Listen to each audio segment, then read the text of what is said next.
वांग हू से मिली हार उसके दिल में कांटे की तरह चुभी हुई होती है। इसके बाद झांग वैनफेंग अपने जूनियर्स पर टूट पड़ता है। सुबह से शाम तक खतरनाक ट्रेनिंग, बिना आराम, बिना किसी दया के, हर किसी को अपनी लिमिट से आगे धकेला जाता है। वहीं दूसरी तरफ वांग हू बिल्कुल अलग ही दुनिया में जी रहा होता है। उसे इन चालों और साजिशों से ज्यादा फर्क नहीं पड़ता। एक दिन जब झांग वैनफेंग के जूनियर्स पसीने में डूबे हुए ट्रेनिंग कर रहे होते हैं, तभी दरवाजा खुलता है और वांग हू आराम से अंदर आ जाता है। उसके हाथ में फल और बियर होती है, जैसे वो किसी दोस्त से मिलने आया हो। थके हारे जूनियर्स उसे देखकर अंदर ही अंदर जल उठते हैं, लेकिन झांग वैनफेंग की सख्त निगाहों की वजह से कोई हिलने की हिम्मत नहीं करता। फिर वो कहता है कि एक ऐसा गेम है जो लड़कियों को बहुत पसंद आता है। बस फिर क्या, लड़कियों का नाम सुनते ही सारे लड़कों की आंखों में चमक आ जाती है और वो पल भर में दुश्मनी भूल जाते हैं। लेकिन तभी झांग वैनफेंग वहां आ जाता है और समझ जाता है कि वांग हू जानबूझकर उसके लोगों को अपनी तरफ खींच रहा है ताकि उसकी पकड़ कमजोर हो जाए। गुस्से में वो वांग हू को जूडो क्लब से बाहर निकाल देता है। अगले ही दिन झांग वैनफेंग अपनी जलन में सारी हदें पार कर देता है। वो वांग हू को स्कूल की छत पर घेर लेता है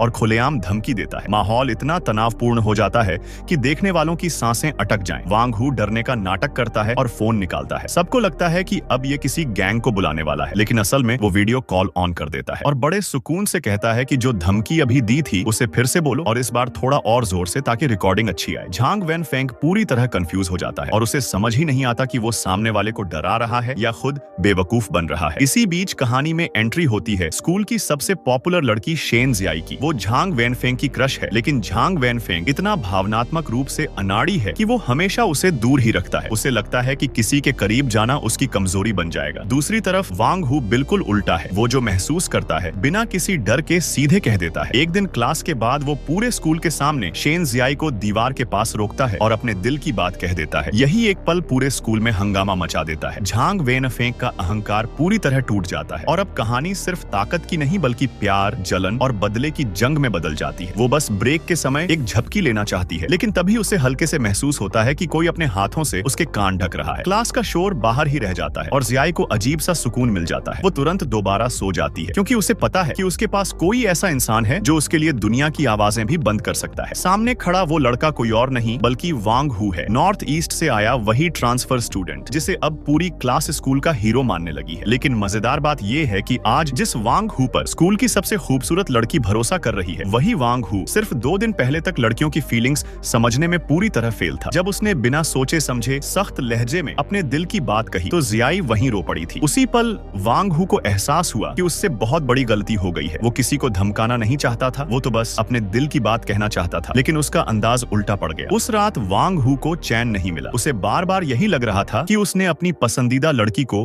दुख पहुंचा दिया है। अगले ही दिन वो पूरी तैयारी के साथ माफी मांगने आता है। वो बड़े भोलेपन से ये गिफ्ट जियाई को देता है और ऊपर से लिख देता है कि डाइट करते वक्त भी सॉस लगाना मत भूलना। गिफ्ट भले ही महंगा नहीं होता, लेकिन क्लास की लड़कियों की आंखें चमक उठती हैं क्योंकि सब ताइपेई में पली बड़ी होती हैं और नॉर्थ ईस्ट के खीरे का स्वाद उन्होंने कभी चखा नहीं होता। जियाई चाहकर भी मना नहीं कर पाती और वादा करती है कि छुट्टी के बाद सबको एक एक खीरा देगी। लेकिन कहानी यही नहीं रुकती। जैसे ही स्कूल की छुट्टी होती है और जियाई बाहर निकलती है, वांग हू कहीं से दौड़ता हुआ आता है। उसके हाथ में एक बड़ी छतरी होती है और वो खुद उसे पकड़कर जियाई को घर तक छोड़ने की पेशकश करता है। आसपास के स्टूडेंट्स ये सब देखकर हैरान भी होते हैं और जलते भी हैं। क्लास में अगर जियाई को हल्की सी छींक भी आ जाए तो वांग हू तुरंत उसके पास पहुंच जाता है। कभी गर्म कपड़े लाता है तो कभी अजीब से लेकिन दिल छू लेने वाले गिफ्ट। यहाँ तक कि जब जियाई दोबारा क्लास में झपकी लेने की कोशिश करती है तो वांग हू बाकी बच्चों को इशारों में चुप करा देता है और फिर खुद उसके कान ढक लेता है ताकि उसे जरा सी भी आवाज न सुनाई दे। धीरे धीरे वांग हू की इस लगातार देखभाल से जियाई का दिल भी पिघलने लगता है। उसे महसूस होने लगता है कि ये लड़का सच में उसकी परवाह करता है। एक दिन कैंटीन की लाइन में खड़े खड़े जियाई खुद आगे बढ़कर वांग हू के लिए उसका पसंदीदा मीठा ऑर्डर कर देती है। ये छोटी सी बात वांग हू के लिए बहुत बड़ी बन जाती है। वो अंदर ही अंदर खुशी से झूम उठता है और सोचता है कि उसकी मेहनत बेकार नहीं गई। लेकिन यहीं पर वो फिर से डर जाता है। उसे लगता है कि अगर उसने फिर से सीधे प्रपोज किया तो कहीं जियाई दोबारा डर न जाए। इसी डर के चलते वो एक नया अजीब लेकिन चालाक प्लान बनाता है। अपने रूममेट्स को वो नॉर्थ ईस्ट का देसी लॉजिक समझाता है कि पहले बहन कहो, फिर दोस्त बनो और फिर धीरे धीरे रिश्ता आगे बढ़ाओ। अगर लड़की मना भी कर दे तो कम से कम इज्जत तो बची रहेगी। इसी प्लान के तहत वो एक शाम जियाई को बाहर मिलने के लिए बुलाता है। आमने सामने आते ही उसकी सारी हिम्मत जवाब दे जाती है, लेकिन फिर भी वो किसी तरह कह देता है कि क्यों ना हम भाई बहन बन जाएं ताकि एक दूसरे का ख्याल रख सकें। वांग हू को उम्मीद नहीं होती कि जियाई मान जाएगी, लेकिन उसकी मासूमियत यही भारी पड़ जाती है। जियाई बिना ज्यादा सोचे उसे भाई मानने के लिए तैयार हो जाती है। वांग हू बाहर से शांत दिखता है, लेकिन अंदर ही अंदर खुशी से फटने वाला होता है। उसे लगता है कि नॉर्थ ईस्ट की कहावत सही है, ये लड़की अब उससे दूर नहीं है। लेकिन किस्मत को कुछ और ही मंजूर होता है। इसी बीच स्कूल में एक नई ट्रांसफर स्टूडेंट की एंट्री होती है। वो हवा में उड़ती बास्केटबॉल को एक हाथ से पकड़ लेती है और पूरे मैदान में सन्नाटा छा जाता है। उसका नाम होता है हान मेइमेई और वो खास तौर पर वांग हू को ढूंढते हुए यहाँ आई होती है, क्योंकि दोनों का बचपन से रिश्ता तय होता है। ये सुनते ही वांग हू के पैरों तले जमीन खिसक जाती है। उसे एहसास हो जाता है कि अगर इस वक्त मेइमेई ने दखल दे दिया तो शेन जियाई के साथ उसका रिश्ता शुरू होने से पहले ही खत्म हो सकता है। और यहीं से कहानी एक नए और भी बड़े टकराव की तरफ बढ़ जाती है। क्या तुम लोगों में से एक भी ऐसा नहीं है जो मैन जांग होंग पूरी सुना सके? नए आए चीनी भाषा के शिक्षक ने पहले ही दिन क्लास में आते ही छात्रों को चुनौती दे दी और कहा कि जो भी एक सांस में 93 शब्दों वाली मैन जांग होंग कंठस्थ सुना देगा वही असली काबिल माना जाएगा। लेकिन जब शिक्षक ने एक एक करके सभी से पूछा तो पूरी क्लास में सन्नाटा छा गया। यहाँ तक कि हमेशा टॉप करने वाला क्लास मॉनिटर भी यह मानने पर मजबूर हो गया कि उसे भी कविता याद नहीं है। शिक्षक निराश ही हो रहे थे कि तभी पीछे की बेंच पर सोता हुआ एक छात्र अचानक आंखें खोलता है और बिना रुके पूरी कविता ऐसे सुनाने लगता है मानो रोज की बात हो। शब्दों में न कोई गलती, न हिचक, न रुकावट। पूरी क्लास दंग रह जाती है। शिक्षक यह देखकर बेहद खुश हो जाते हैं, क्योंकि उन्हें पता है कि जल्द ही स्कूल में अमीर और घमंडी एक्सचेंज स्टूडेंट्स आने वाले हैं, जिनका असली मकसद पढ़ाई नहीं बल्कि यहाँ के छात्रों को नीचा दिखाना